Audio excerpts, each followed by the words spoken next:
Last week, we hung out in the kitchen and talked about budget grocery shopping. During that conversation, I mentioned gravy. So today, I'm going to teach you how to make gravy. I made a beautiful sheet pan chicken dinner for my family, and I had these lovely drippings left over, and I wanted to show you how to make some gravy out of these drippings.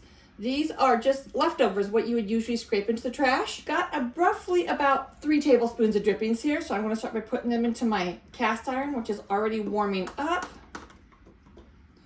And we're just eyeballing this. I've been doing this for a long time.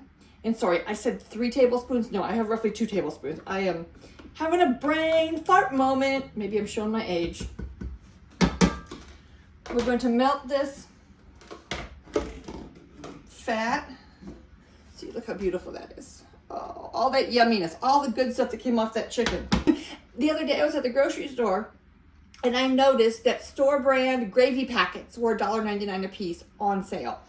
And absolutely ridiculous, because those little packets make 1 cup of gravy. I am getting ready here to make 2 cups of gravy for less than $1.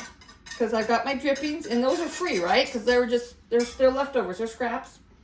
And right here I have 2 heaping tablespoons of butter, because I think I have a little bit over, and I'm just going to stir. Whisk that, and I want it to be smooth. I'm going to make a paste.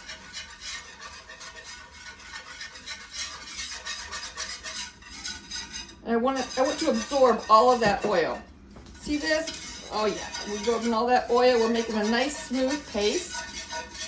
Oddly enough, this is actually how you make flour paste if you're going to make homemade glue. Take a let that brown up a little bit. Now, what I have here is I have 2 cups of liquid. 1 cup of it is regular whole milk, and then the other cup is hot water, because I wanted a room temperature liquid.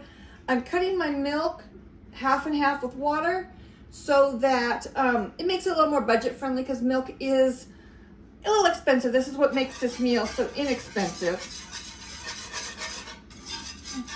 We go through a lot of milk here, so I usually try to conserve it. And I'm going to start pouring the milk in just a little bit at a time and whisking that gravy smooth each time. You're going to do it slow so you don't get a bunch of lumps.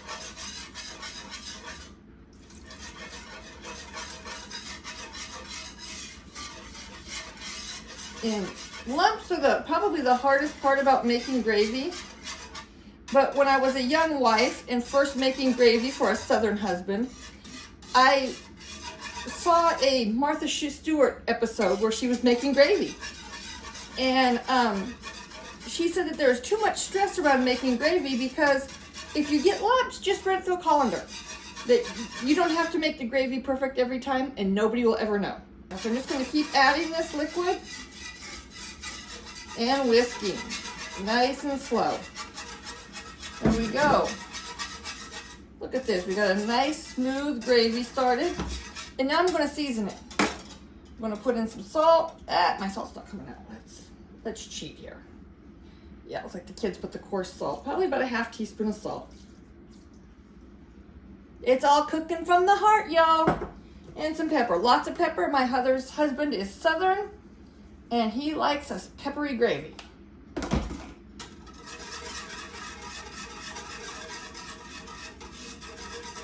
Look at that. So beautiful. It's starting to thicken a little.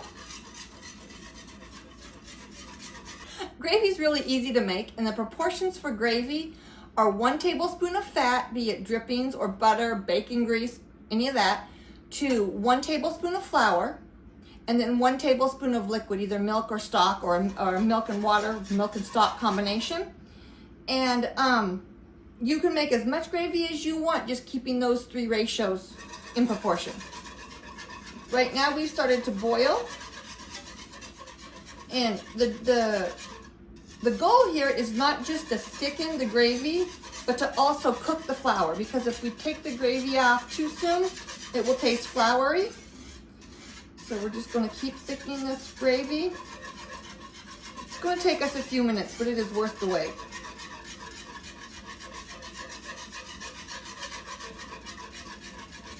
At this point, you probably want to stir it pretty consistently because this is the point that it will burn or seize up.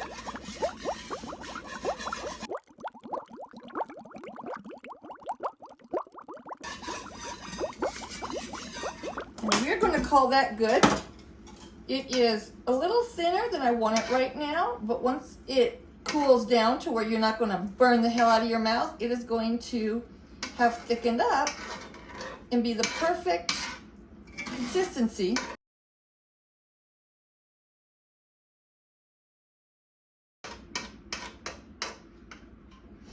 Let's taste it. That's good stuff. Yeah, I done good. Hey, I hope you enjoyed our time in the kitchen today, and if you learned something, I'd love to have you stick around. Like, subscribe, leave me a comment. I really appreciate it.